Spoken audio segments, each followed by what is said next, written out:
Article 370 की सुनवाई में सरकार ने दी पहली दलील। सॉलिसिटर जनरल तुषार मेहता ने रखा सरकार का पक्ष। सीजेआई चंद्रचूड़ ने क्या दागे सवाल। आर्टिकल 370 पर सीजेआई डीवाई चंद्रचूड़ की बेंच में लगातार सुनवाई चल रही है। सुप्रीम कोर्ट में सीजेआई चंद्रचूड़ की अगुवाई वाली 5 जजों की बेंच में 9 दिनों तक आर्टिकल 370 के खिलाफ पड़ी याचिकाओं के याचिकाकर्ताओं के वकीलों ने जिरह की, जिसके बाद 10वें दिन की सुनवाई में पहली बार केंद्र सरकार ने अपना पक्ष रखा। केंद्र सरकार की तरफ से सॉलिसिटर जनरल तुषार मेहता ने दलीलें पेश की।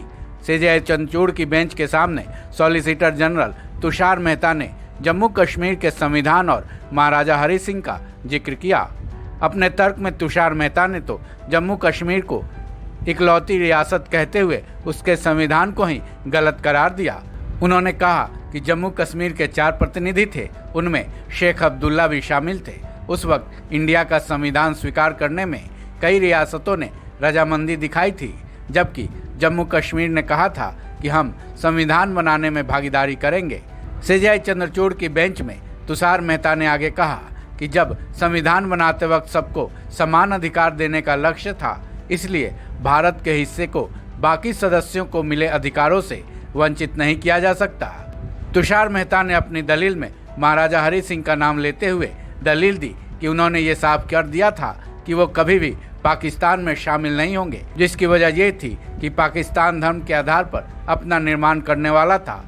फिर सीजेआई चंद्रचूड़ के सामने सॉलिसिटर जनरल तुषार मेहता ने अपनी दलील में सरदार पटेल की उस बात का भी जिक्र किया जिसमें उन्होंने कहा था कि राज्यों के नए विभागों के संबंध का प्रभुत्व एक दूसरे के हित में होगा, न कि एक दूसरे के प्रभुत्व को खत्म कर देने वाला। फिर सीजेआई के बेंच के सामने सॉलिसिटर जनरल मेहता ने 1947 के ऑर्डर का हवाला देते हुए अपनी अगली दलील रखी।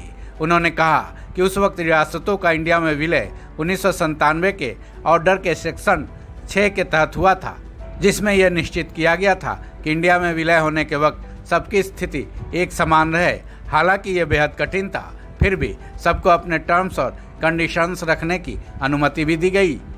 सीजेआई चंद्रचूड़ की बेंच के सामने मेहता ने अपनी दलील में देश के निर्माण करने वालों की तारीफ भी की। उन्होंने कहा कि यह काबिले तारीफ है कि उस वक्त इस स्थिति को काफ़ी अच्छे तरीके से संभाला गया था, जिसका नतीजा संविधान के आर्टिकल 1 में निहित है और हम उसे देख सकते हैं।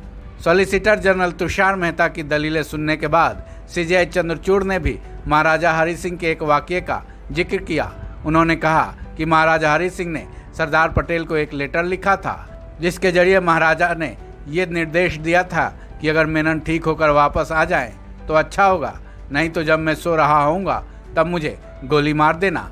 सीजेआई की तरफ से महाराजा और सरदार पटेल के वाक्य का जिक्र सुन एसजी मेहता ने कहा कि जी बिल्कुल, महाराजा ने ऐसा ही कहा था। फिर उन्होंने आगे चलकर ये भी कहा था कि मुझे ज़िंदगी मिल गई है और मैंने अपने लोगों को बचा लिया है। सीजेआई की बेंच में 10वें दिन की सुनवाई के बाद अब इस हफ्ते की सुनवाई पूरी हो चुकी है। इसकी अगली सुनवाई अब अगले हफ्ते के मंगलवार को होगी। इस खबर में बस इतना ही। बाकी अपडेट्स के लिए जुड़े रहें वन इंडिया हिंदी के साथ।